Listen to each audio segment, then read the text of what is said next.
নমস্কার। আজকে যে ব্লগটা নিয়ে एसেছি बिरयानी। ये बिरयानी मैंने नहीं बनाया, ये बनाया है किसी और ने। और एक और इसके साथ में और एक चीज़ बोलना चाहता हूँ। বাংলা में कहावत है যে রাধে সে চুলও বাঁধে, কিন্তু এখানে যে রান্না করেছে সে চুল বাঁধে না, সে অঙ্ক করে।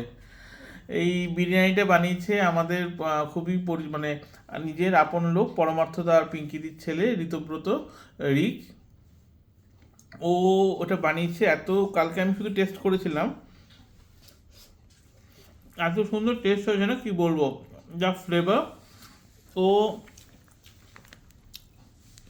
2 বছর হাঙ্গেরিতে ছিল, বুদাপেস্টে ছিল, তখন কিছু পাকিস্তান আর বাংলাদেশি বন্ধু রুমমেট ছিল, ওখান থেকে ও শিখেছে রান্না, আমরা আমাদের করে খাওয়ালো। সত্যি এত পারফেক্ট হচ্ছে, আসতে রান্না ফেল হবে। থ্যাংক ইউ রিক, তারা ভালোভাবে রান্না শেখ আমাদের খাওয়া। এবার জার্মানি আছে পিএইচডি, সরি চেক রিপাবলিক আছে পিএইচডি করতে, খুব বড় হোক। থ্যাংক ইউ আমাদের বিরিয়ানি খাওয়া ভালো করে। বাই।